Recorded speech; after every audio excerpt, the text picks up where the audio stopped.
Mwigisha twakomeje kuganira maze ansubiza ibibazo bimwe nahoraga nibaza, akomeza no kumpa ibisobanuro by'impinduka y'isi n'abantu.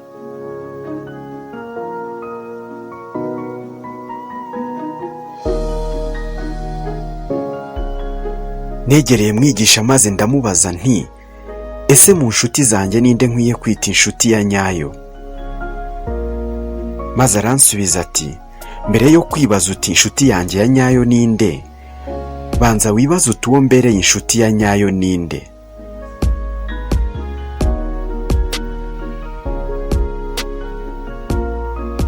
Maze Mwigisha ati dore ntukiri muto, wowe warakuze, ukwiye kumenya ko buri wese muzahura muri ubu buzima azifuza ko wamubwira ibiri ukuri, ariko si buri wese uzifuza ko yakubera umunyakuri. Ibyo uzabizirikane.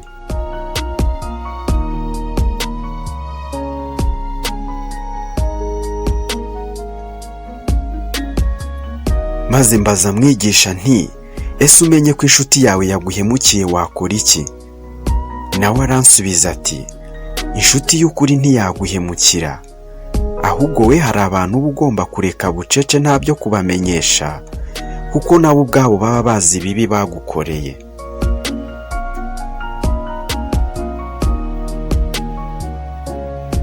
Mwigisha yitegereza ukuntu abantu bahemukira abandi bucece, maze aranyongorera ati uramutse umenye ko ejo bwacyo ukagenda, ntiwakwifata ngo ucire mugenzi wawe urubanza, kandi nawe utazi icyo iminsi yaguteganyirije.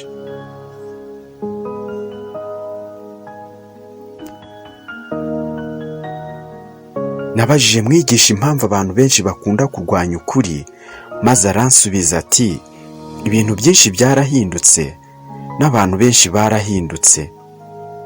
N'ukuri rero ushobora kukurwanya bikaguhira, ariko ntuzigera ubasha kurwanya ingaruka zo kurwanya ukuri.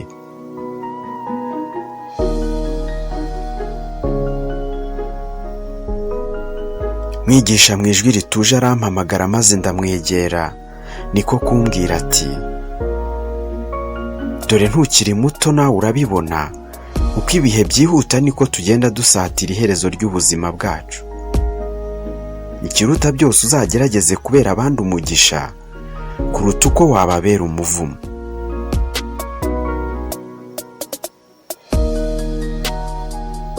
Mwigisha arakebuka arandeba maze arambwira ati ntugaterwe ubwoba n'ejo hazaza, kuko si wowe uhagena.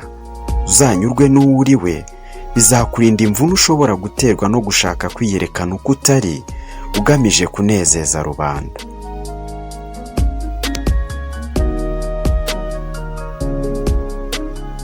Mwigisha twaraganiriye amasaha atari make, maze mbere yo gutandukana aranyongorera ati burya umugabo nyawe ahagarara ku byo yizera, kabone n'ubwo byatuma asigara ahagaze wenyine. Icyo uzakizirikane.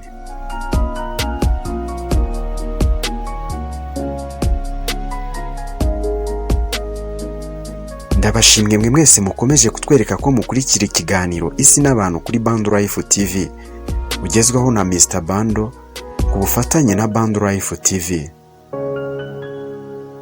Ushobora no kuduha igitekerezo cyangwa icyifuzo muri komenti, utibagiwe no gukanda kuri subscribe kugira ngo ujye mu ba mbere bazajya bagezwaho iki kiganiro. Reka mbifurize gukomeza kumererwa neza, mugire amahoro n'imigisha, kandi Imana ibarinde.